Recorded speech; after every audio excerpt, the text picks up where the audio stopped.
नमस्कार दोस्तों। आज हम भारतीय संविधान के स्रोतों के बारे में पढ़ेंगे। यानी भारतीय संविधान में जो स्रोत हैं, किन किन देशों से, किस जगह से भारत में संविधान के जो मूल प्रावधान किए गए हैं उनके बारे में आज हम अध्ययन करेंगे। ठीक है, तो आप इसमें देख सकते हैं भारतीय संविधान का सबसे जो अधिक प्रभाव पड़ा है, चूँकि भारत में इंग्लैंड के द्वारा अधिनियम के तहत भारत में शासन हो रहा था, तो भारत का सबसे महत्वपूर्ण अधिनियम जो उस समय तात्कालिक रूप से प्रभावी था उसका नाम था भारत शासन अधिनियम। ठीक है, 1935 में एक अधिनियम पास किया गया था, तो उसके हिसाब से भारत में शासन हो रहा था। तो उसका चूँकि एक लेगेसी होती है, लेगेसी का मतलब उसके हिसाब से शासन हो रहा था, तो हम उस चीज़ से अभ्यस्त हो चुके थे। तो चूँकि अभ्यस्त होने के कारण भारत ने के जो उस समय के निर्माता थे संविधान के, तो उन्होंने उसको सहायता इसलिए क्योंकि लोग अभ्यस्त होने के कारण उसको उन्होंने अपनाने में किसी प्रकार से लोगों को एक एकरूपता आ जाती है शासन प्रणाली में। ठीक है, इसकी वजह से भारतीय शासन अधिनियम का सबसे महत्वपूर्ण प्रभाव रहा है। ठीक, तो आप ऐसे कह सकते हैं कि लगभग आधा संविधान मूल भारतीय शासन अधिनियम 1935 का है। ठीक है, इसके अलावा अन्य कई देशों से भारत में चीज़ें ली गई हैं। ठीक है, तो सबसे महत्वपूर्ण आप इसमें देख सकते हैं जो संविधान में प्रमुख तौर से लिया गया है, पहला आपको पढ़ना है ब्रिटेन का। ठीक है, तो ब्रिटेन चूँकि भारत पे राज कर रहा था, इसलिए ब्रिटेन की संसदीय शासन प्रणाली का जो प्रारूप है वो कहाँ से लिया गया, ब्रिटेन से लिया गया। इसके अलावा एकल नागरिकता मतलब हम जो सिटीजन्स हैं वो सब भारत के होंगे, और वो उसकी नागरिकता कैसी होगी, उसका स्वरूप एकल होगा। तो एकल से तात्पर्य है कि हम सब लोग भारतीय हैं। यानी अगर कोई व्यक्ति पंजाब का हो, चाहे उत्तर प्रदेश का हो, चाहे झारखंड का हो, ठीक है, तो उसकी नागरिकता सभी इंडियन होंगे। ठीक है, वो व्यक्ति के पास जो आपके पास आधार कार्ड होता है, पैन कार्ड होता है, उसमें कहीं आपका ये नहीं लिखा होता है कि आप उत्तर प्रदेश के नागरिक हैं। ठीक है, भारत सरकार के द्वारा आपको एक ही नागरिकता, एक ही आपके पास आईडी होती है। ठीक है, जबकि आप अमेरिका में देखेंगे वहाँ पर दोहरी नागरिकता है। यदि कोई व्यक्ति कैलिफोर्निया राज्य से में रहने वाला है तो उसके पास जो नागरिकता होगी वो दोहरी होगी, एक कैलिफोर्निया राज्य की होगी तो दूसरी नागरिकता उसके पास होगी अमेरिका की। ठीक है, इसके अलावा भारत ने ध्यान रखना है एकल नागरिकता और विधि का शासन। विधि के शासन से तात्पर्य है कि इंग्लैंड का जो शासन होगा वो रूल इस्टेब्लिश बाई लॉ के अनुसार उसका शासन होगा। ठीक है, ध्यान रखना है विधि का शासन। इसके अलावा अगला जो महत्वपूर्ण चीज़ ली है भारत ने, संयुक्त राज्य अमेरिका। तो संयुक्त राज्य अमेरिका से भारत ने लिया है मूल अधिकार, फंडामेंटल राइट अमेरिका से लिए है। इसके अलावा न्यायपालिका की स्वतंत्रता, ये न्यायपालिका जुडिशरी स्वतंत्र होगी, तो ये भारत ने संयुक्त राज्य अमेरिका से, ठीक है, लिया है। इसके अलावा न्यायिक पुनरावलोकन, चूँकि हम अभी पढ़ चुके हैं न्यायपालिका क्या है, स्वतंत्र है। जब वो स्वतंत्र होगी तो उसके स्वतंत्रता का एक तरीके से जो प्रयोग होगा वो तभी हो पाएगा जब वो पूर्ण तौर से किसी भी कानून को देख सकती है, उसका आकलन कर सकती है, यानी उसको अवलोकन कर सकती है। ठीक है, तो भारत में किसी भी प्रकार के कानून को क्या कर सकती है, संसद द्वारा बनाए गए कानून को भारत की न्यायपालिका देख सकती है, उसमें कोई भी अगर खामी नज़र आती है तो उसको वो अवैध ठहरा सकती है। इसे बोलते हैं न्यायिक पुनरावलोकन। ठीक है, इसके अलावा उपराष्ट्रपति का पद भारत ने कहाँ से लिया है, संयुक्त राज्य अमेरिका से।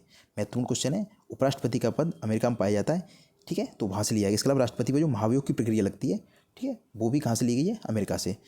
इसके अलावा उच्च न्यायालय व उच्चतम न्यायालय के न्यायाधीशों को हटाया जाना, ठीक है, उनके खिलाफ जो प्रक्रिया भारतीय संसद और राष्ट्रपति के द्वारा की जाती है, ठीक है, वो सब प्रक्रिया भारत ने अमेरिका से ली है। तो आपने अमेरिका से क्या देखा, मूल अधिकार, न्यायपालिका की स्वतंत्रता, न्यायिक पुनरावलोकन का सिद्धांत और उपराष्ट्रपति का पद और राष्ट्रपति पर महाभियोग और उच्च न्यायालय के जो न्यायाधीश होते हैं, उच्चतम न्यायालय के न्यायाधीश, उनको हटाए जाने की प्रक्रिया भारत ने कहाँ से ली है, संयुक्त राज्य अमेरिका से। ठीक है, तो इसके अलावा हम पढ़ेंगे कनाडा से। तो भारत ने कनाडा से, ध्यान रखना है, कनाडा एक संघीय राज्य का महत्वपूर्ण उदाहरण है। तो कनाडा एक ऐसा राज्य है जो संघात्मक का सबसे बेस्ट एग्जाम्पल है। तो भारत ने संघात्मक प्रक्रिया कहाँ से ली है, कनाडा से ली है। ठीक है, इसके अलावा केंद्र भारत में राज्यों के राज्यपाल की नियुक्ति करता है, ये सब प्रक्रिया भारत ने कहाँ से ली, कनाडा से। इसके सबसे महत्वपूर्ण क्वेश्चन आपको ध्यान रखना है, जो अपविष्ट शक्तियाँ होती हैं उसका केंद्र में नहीं तो होना, यानी ऐसी कोई पावर जो एक्स्ट्रा से हो सकती हैं, एग्जीक्यूटिव पावर जो होती हैं, ये शक्ति का बंटवारा होता है संविधान के अनुसार। उस संविधान में शक्तियों के बंटवारे में आप जो अपविष्ट शक्ति, एक्स्ट्रा पावर जो कहीं लिखी नहीं होती हैं, वो सब केंद्र सरकार के पास होती हैं। ठीक, इसके अलावा आयरलैंड से भारत ने क्या लिया है, राज्य की नीति निर्देशक तत्व, ठीक है, डीपीएसपी। ये कहाँ से कहाँ तक है, आपके 36 से 51 तक है। ध्यान रखना है, आर्टिकल 36 से लेकर 51 तक डीपीएसपी, ये सब आयरलैंड से लिए गए हैं। ठीक है, और राष्ट्रपति के जो निर्वाचन की पद्धति होती है, भारत में निर्वाचक मंडल बनाया जाता है राष्ट्रपति की प्रक्रिया। ठीक है,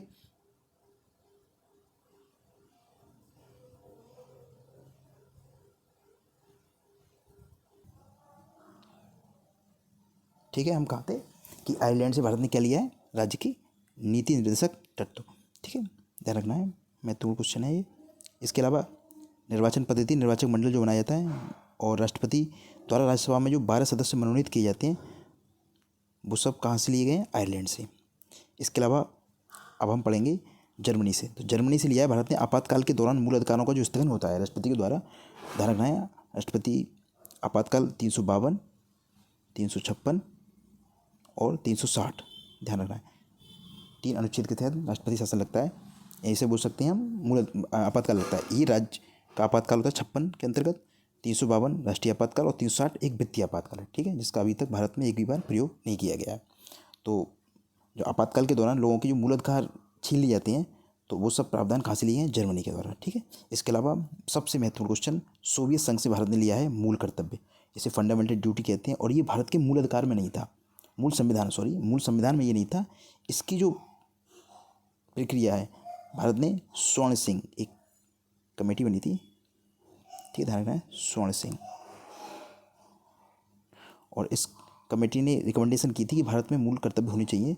तो इसके द्वारा 42वें संविधान में संशोधन किया गया, ठीक है, 42वें संविधान संशोधन 1976।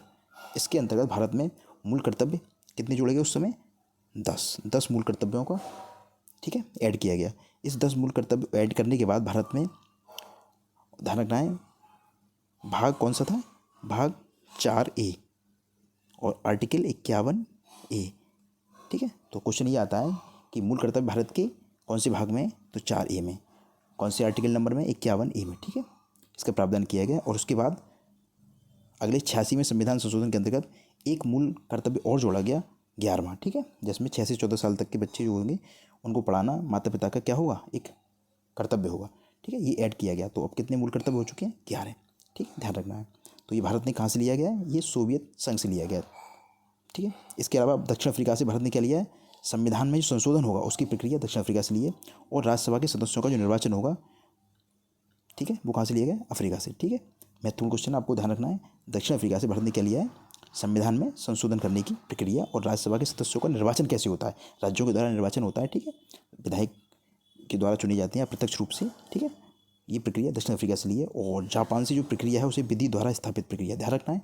अभी हमने ऊपर पढ़ा था, ब्रिटेन से जो प्रक्रिया है वो विधि का शासन है, यानी हमारे यहाँ जो नियम चल रहा है वो सब विधि का है, लेकिन यहाँ पे है विधि द्वारा स्थापित प्रक्रिया, यानी अगर इस्टेब्लिश बाई लॉ के अनुसार उसमें काम होना चाहिए, ठीक है, ध्यान रखना है। जापान से जो भारत ने लिया है संविधान में विधि द्वारा स्थापित प्रक्रिया, ठीक। तो जापान और इंग्लैंड का आप कन्फ्यूजन नहीं करेंगे, आप ध्यान रखना है, जापान में विधि द्वारा स्थापित प्रक्रिया है, जबकि इंग्लैंड में से क्या लिया गया? विधि का शासन, ठीक है। यहाँ पे शासन होगा वो विधि का होगा, क्लियर है। तो आज हमने पढ़ा संविधान के स्रोत, ध्यान रखना है। आपको सबसे महत्वपूर्ण चीज़ यहाँ पे आपको सबसे पहले यही लिखना है, आपसे पूछे तो भारत का मूल संविधान में प्रमुख तौर से भारत शासन अधिनियम सन 1935 का ही एक तरीके से आपको इसमें प्रभाव दिखेगा अधिकतम, ठीक है। और इसके अलावा आपको ब्रिटेन और अमेरिका, ध्यान रखना, ब्रिटेन क्योंकि तत्कालिक तौर पर भारत में शासन कर रहा था, तो उसकी जो प्रक्रिया थी, क्योंकि भारत उसके अभ्यस्त हो चुके थे नियम के, इस वजह से उसकी प्रक्रिया भारत में लागू थी, इस वजह से संविधान निर्माताओं को ये चीज़ थोड़ा ज़्यादा सुलभ लगी, ठीक है।